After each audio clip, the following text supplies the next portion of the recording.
Hello and welcome to my channel. It's Oyinyechi Linda. If you're a returning subscriber, welcome.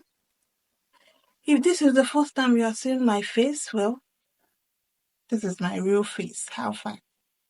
Anyways, in today's video, I'm going to be sharing with you 5 things you should never say to your child or your children.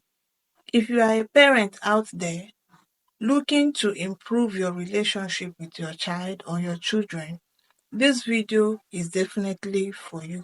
You're going to be glad you found this video. Trust me. The first one is using negative labels on your children. Avoid using negative labels on your children.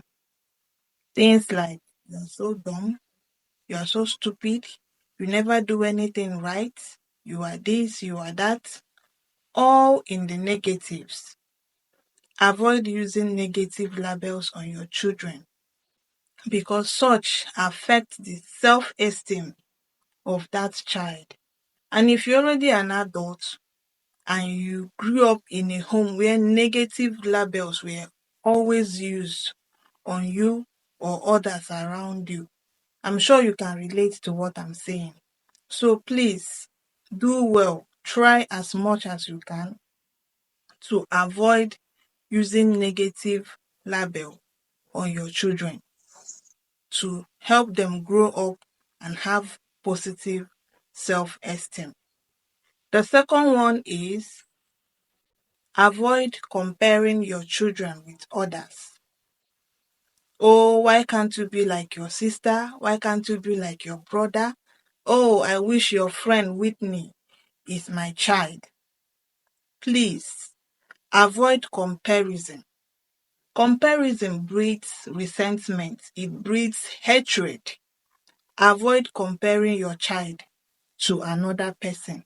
Instead of comparing that child to another person, you can actually do well to capitalize on that child's uniqueness. Everyone is unique. Everyone have their individual differences, and that makes us to stand out. So instead of shouting on a child, comparing him every now and then to another or to his or her sibling, please do well to celebrate their uniqueness, celebrate their individuality. That is what makes us human. Avoid that comparison. It's not good for their mental health.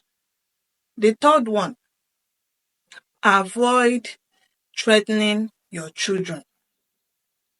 All the time you are always threatening your children. If you are that parent, please avoid that. It's not healthy. Every time you tell your child, oh, if you don't do this, I will do this, you will do that. If you don't do the dishes, this will happen, that will happen. Oh, please avoid that. Because one day that child is going to grow up and become open to your threats. One day they are going to go, oh, do your worst. Or they will constantly live in fear. It's not good for their mental health. So please avoid using threats on your children. A minute.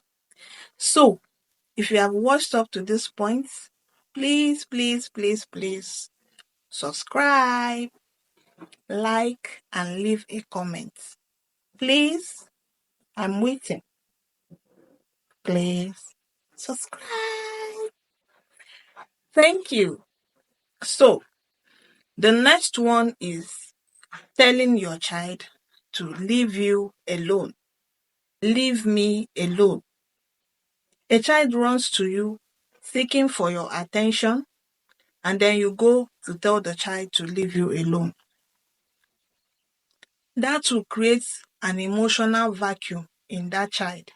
Because if you continue to do that over and over, it will get to the point the child will feel that you don't have his or her time, and it will create a vacuum. And of course, where there is a vacuum, somebody else, something else will fill it, and you wouldn't want the wrong person to fill that vacuum. So avoid creating that vacuum. Make out time for your child as much as you can. And the last point I want to make is dismissing your child's feeling. Avoid dismissing their feeling. A child is crying and you go, stop crying. Why are you crying? Stop crying already. Come on, don't do that. Why not find out why that child is crying? Validate their feelings, reassure them. If you feel that thing is not a big deal, well, it's a big deal to that child. So don't just dismiss their feelings. They are humans. Please.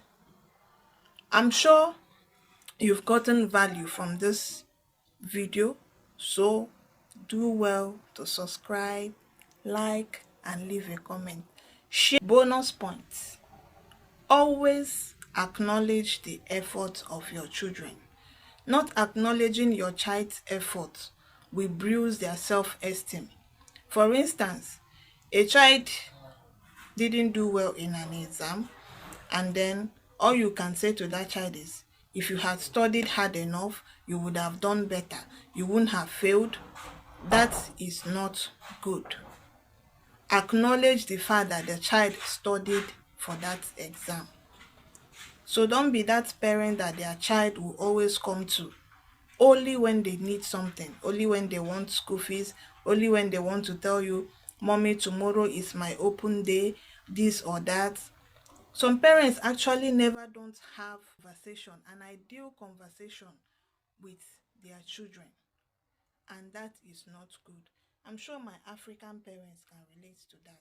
So please do well to improve your relationship with your child, with your children, with this point. So this is the end of this video. Don't forget to like, comment, subscribe, and share. Thank you, and see you in my next video.